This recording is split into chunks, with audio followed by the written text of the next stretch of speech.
Hey folks, it is October 2nd, and today we're going to talk about the last four pages out of the chapter I set up for you in the Google Classroom from Milton Friedman. And that's pages 23 to 26. I'm giving the class a little bit of time to go over it before we begin our conversation.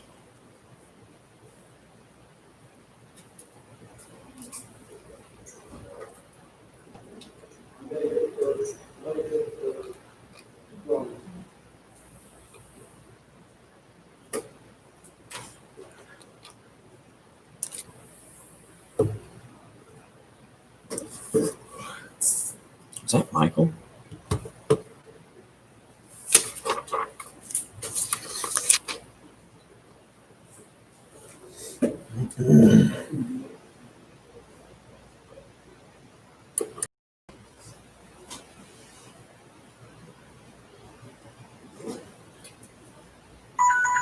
All right, so that's time here. Let me put the my document up on the camera for all of you to see.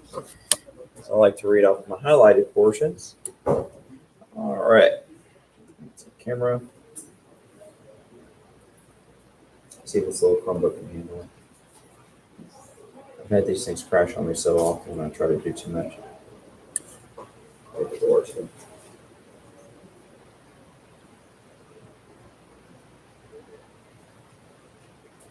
We might go over more of this book later. I think the first chapter had some of the most important points for us. That's why I wanted you to see it. As far as, remember, this book was written in the early 80s during the height of the Cold War, right? And this is a point when the United States was actually kind of at its most scared of having a nuclear holocaust with Russia. Both of our nations had our technological high point while we were in the Cold War with them. And so we're going to find out that it's actually the economy and the lack of freedom that's actually going to destroy the USSR and be the end of communism for those people. All right, so it's not going to be nukes, thank goodness, right? So if it was nukes, we probably wouldn't be here. It'd all just be like vapor. All right, so if you remember last time when we were going over the chapter, he was making the case that in capitalist countries, you could actually go to different forms of radicalism, such as socialism and communism, because you have the money to do it. And you have the money to do it and the buying power to do it. So you can buy things you need in order to advance your ideas, even if they're against the system you're living in. However, then he makes the case that you're not able to do that in a socialist government because you don't really own anything and you need permission to do things like that. And why would a government give you permission to change it or destroy it? I mean, it's kind of like, it's nonsensical. So it says radical movements in capitalist societies have never been financed this way. They have typically been supported by a few wealthy individuals. Now, this is often the case people make today. For example, many Democrats will blame the Koch brothers for funding certain things that are against their policies, whereas Republicans will say that there's people like George Soros who fund things that might be radical in the other direction. So there could be some truth to that if you really think about it, where it's the wealthiest individuals in a capitalist society that kind of fund change for it. And it's not exactly bottom up. But here he's going to outline why would they do people like this. So historical examples like Vanderbilt Field, Anita McCormick Lane, Corliss Lamont. And here's one in particular, Frederick Engels. Frederick Engels was a very wealthy Englishman. And he was a friend of Karl Marx. When Karl Marx found himself exiled from Germany, he's going to live with Engels. Engels is kind of like an armchair philosopher as well. And he's going to basically bankroll the birth of Marxism. Even though he's a wealthy individual, he's still going to be someone who kind of funds something that actually destroys the way he made money. In a capitalist society, it is only necessary to convince a few wealthy people. So once again, like I just said, It is only necessary to persuade them that the propagation can be financially successful. So he's not saying that people do this because they actually believe in the cause. He's saying that usually people fund these kind of things because they believe they can make a profit or that they can be the winner out of this change. Hey guys, can y'all sit up for me? Thanks. Kind of like freaking me out over there. All right. So its touchstone must be the likelihood that the market will be large enough to yield a satisfactory return in his investment. So there are no such possibilities in a socialist society. There is only the all-powerful state. Let us stretch our imagination and suppose that a socialist government is aware of this problem and is composed of people anxious to preserve freedom. It is difficult for me to see how. But how could it be, could it choose from whom to support? It will shortly find itself out of funds. So he's saying that if you were going to make a bureaucracy in a socialist government to come up with new radical ideas to overturn itself, it's going to go bankrupt from funding all of these ideas to overturn itself. So you see, it's like absurd, right? There's no way that a government would fund its own destruction willingly. On the contrary, no society would be stable if advocacy of radical change were costless, much less subsidized. It is entirely appropriate that men make sacrifices to advocate causes in which they deeply believe. Indeed, it is important to preserve freedom only for people who are willing to practice self-denial, or otherwise freedom degenerates into license and irresponsibility. The founders of America would agree with this, that it's through only a moral people can be a free people. Otherwise, license isn't freedom. License is to do whatever you want at your own pleasure. But that usually leads to self-destruction. What is essential is that the cost of advocating unpopular causes be tolerable, not prohibitive. So that's important. He's saying you should not prohibit every idea that you find to be distasteful, even if it's unpopular. In socialist society, it would not be enough to have funds. A hypothetical supporter of capitalism, if they're trying to bring about capitalism in a socialist society, would have to persuade a government factory to make the paper to sell to them. So not only would you have to convince the bureaucracies, you'd have to convince the factories owned by the government to even help you do the things to overthrow parts of the government. To print his pamphlets, the government post office, to distribute them among the people, a government agency to rent him a hall in which to talk, and so on. Let's just talk about, like, it's just impossible. If you do not have the means to fund or even purchase certain materials or services, you can't get your feet on. So that's a lack of freedom. If you cannot, a free society is a society that's so free it can even demand to change itself. An unfree society can't even begin to think about it. Let's see. What is clear, however, is that there are very real difficulties in establishing institutions that will effectively preserve the possibility of dissent. By contrast, it is clear how a free market capitalist society fosters freedom. So here's his examples. So he has Winston Churchill. 1933, from the outbreak of World War II, Churchill was not permitted to talk over British radio because it was a government monopoly. He couldn't even warn the British people about the threat of Nazi Germany and fascism and Hitler because it was seen as too controversial. So, and he was going to Parliament and he was calling out the fascists. However, Wilt Chamberlain, who was prime minister at the time, was saying that Hitler was somebody who, though distasteful, he thought he could be reasoned with and was sensible and they could have peace with. But you weren't allowed to dissent against that because he was the voice of the government and Churchill at that time was not.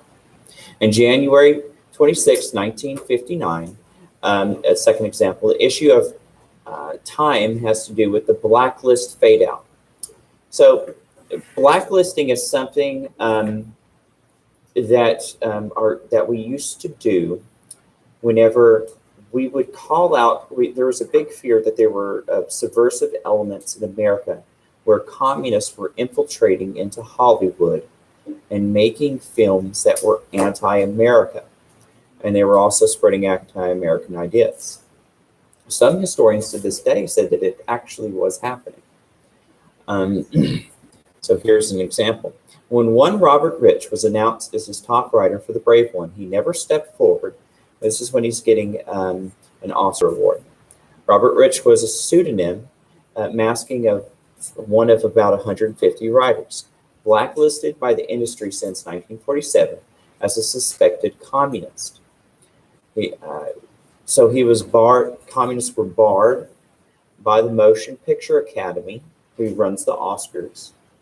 If you were either a avowed communist or somebody who pled the Fifth Amendment, that's the right to not self-incriminate.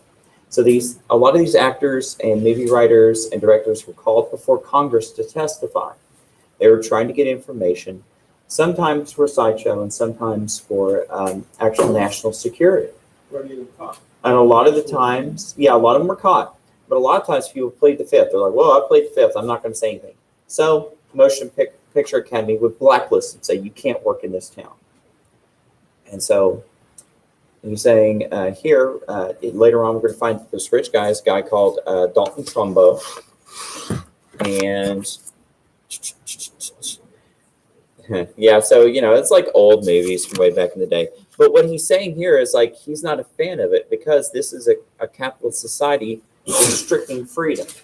But, bless you, because we're a capitalist society, we're still able to have freedom, enough freedom for people to actually try to overthrow the capitalist society. One may believe, as I do, that communism would destroy all of our freedoms. So he's no friend of communism. But we're going to see at the same time, he's not a friend of restricting it, or at least people talking about it. Yet at the same time, he also believes that in a free society, it is intolerable for a man to be prevented from making voluntary arrangements with others as are mutually attractive because he believes in or is in trying to promote communism. His freedom includes his freedom to promote communism. So he's saying that in a free society, people are even allowed to say things that aren't necessarily good for you. The Hollywood blacklist was an unfree act that destroys freedom. So he's saying that the blacklisting was actually worse than the thing they were trying to stop. It didn't work precisely because the market made it costly for people to preserve the blacklist. So many people were being blacklisted, thinking that they kept running out of writers and directors and actors, and it became too costly. So they wind up going to end the practice. It wasn't a government practice. It was a private entity practice, the blacklisting. However, the markets got rid of it. It just got too costly.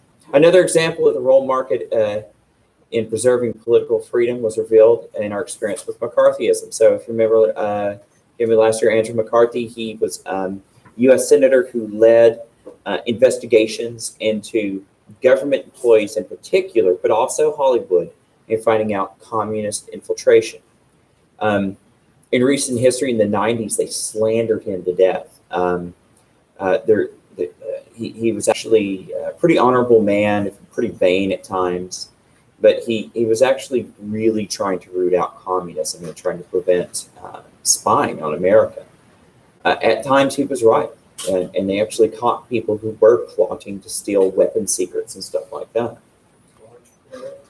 Was he communist? No, he wasn't. He was an anti-communist. Many potential private employers. So what he's going to do then is he's going to root people out, and they, in a sense, will be fired from government jobs. But then we're going to find out that those people aren't allowed to get private jobs, blah, blah, blah, blah, blah. So he moves on to this point.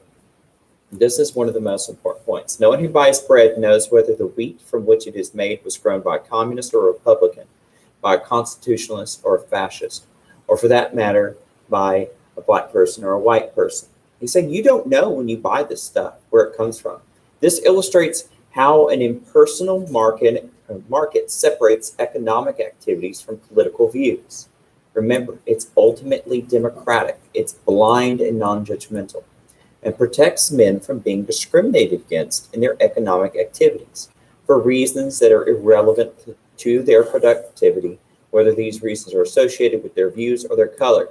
When you buy milk from the grocery store, it doesn't say like, milked by Puerto Ricans or something like that, or Chinese people or white people or like Jewish people. You just know it's milk, I mean, it's blind, it's equal. Well, let's hope so, right? That's why we have FDA stamp. All right. As this example suggests, the groups in our society that have the most at stake are those minority groups because people are judgmental, but the products they buy don't give that judgment.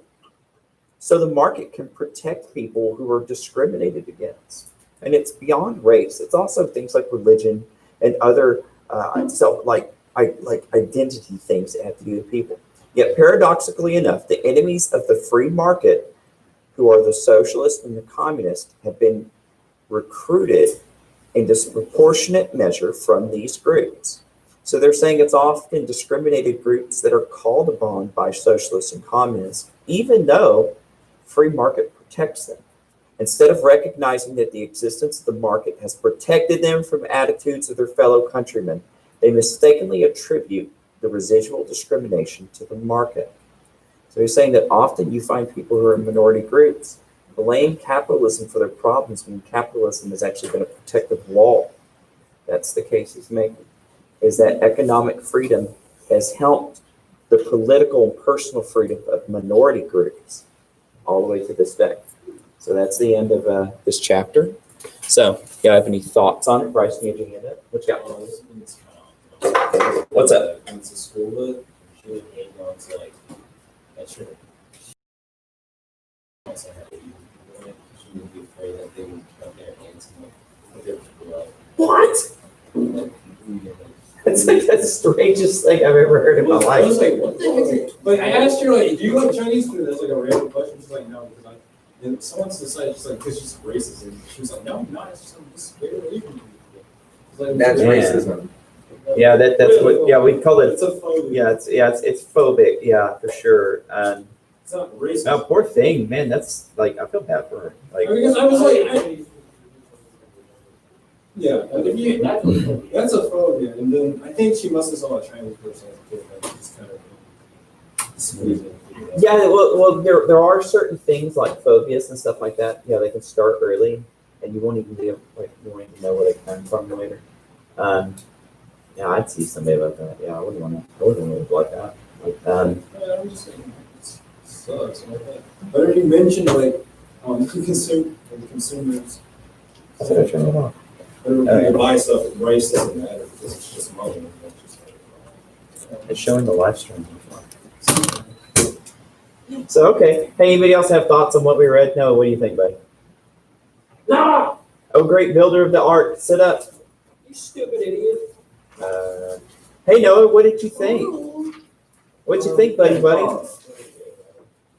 don't know. Whenever I read these things, I don't pick up on them very well. Like I sit there and try to read through it. That really happens every time. Good save, Noah. Good save. I picked this.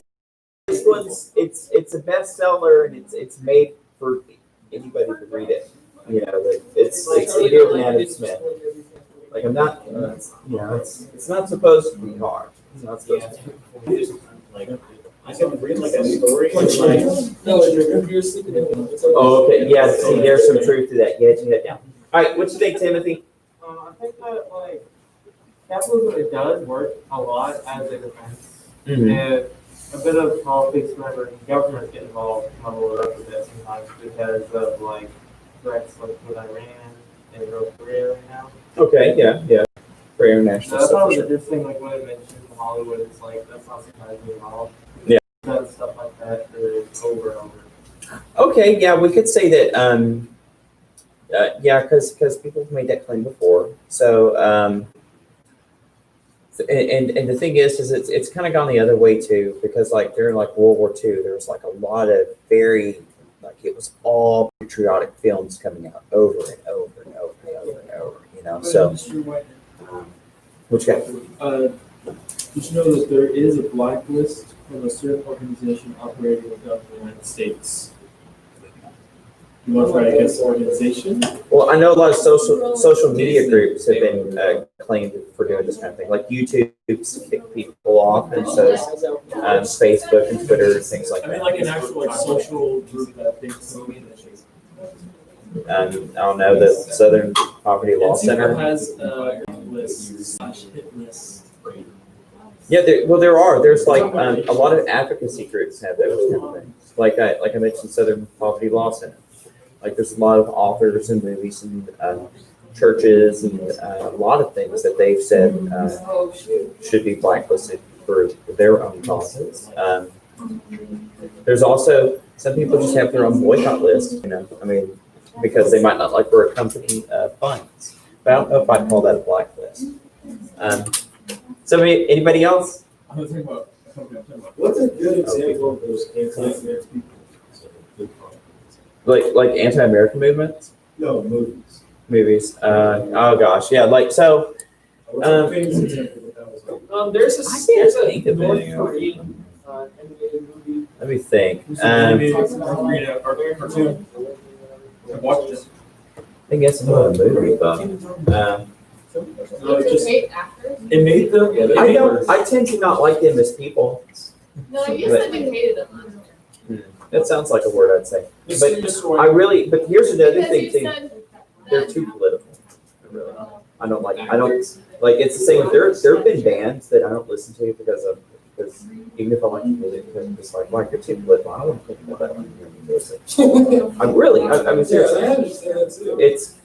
And the thing is, I don't know. It's like I don't, because then I feel like that the medium they're giving me is more propaganda than it is art. And propaganda isn't art. Propaganda is like, it's like an aborted, just like mutant of art. And it never lasts. It's just like preachy and it's ugly. And I don't want to show that. I'm pretty sure last year you said something like they were wasted a person. That sounds like me. I must have been having like a moment. Yeah, I think you were. I must have been. Yes. It's actually really good. If you want to look into history, it's really cool to actually look at other nations' propaganda. It's really cool looking. Well, I mean, I it's love propaganda. I mean, that's I the know, thing. I mean, Propaganda, like- I it's mean, usually like, simple. Like a It's historical- loud in a way. Yeah, it is very loud. I mean, like, Yeah. from a historical standpoint, and then you try to like actually analyze it. And I've actually watched a North Korean cartoon. It was very odd, to say the least. They thought of them, if you actually look at it, Yeah. it's a very clear message if you actually look at it with analytical mind. My wife showed me some North Korean K-pop once. It was They have music? yeah, they had some music. What the heck? I never. Yeah, it's not what you think. I don't know what thing. It sounds like something from way back in like World War II, Japan kind of stuff. It's like weird. There's one group from South Korea that will their own perform. I've also Okay. listened to the Kamikaze songs. Like Okay. they're like anthem. The Kamikaze pilots anthem. Does it end with a bang? Huh? No, it's very loud, shouty. I guess you gotta get pumped up to do that. You know, you Yeah. gotta psych yourself out. But it's like almost impossible to find. I've also listened to Nazi Panzer anthem. That's not fair. Oh, okay. Well, okay. So, note to self: never check your search history. Hey, what were you saying, Aaron? Bad idea. Yeah, go ahead. So, yeah, that's whew, man, you're probably on the watch list now, Michael. Just All right, know that no We're gonna one's hit the being live published. stream there. Make sure that Dr. Sick, we're gonna lecture next time we come back.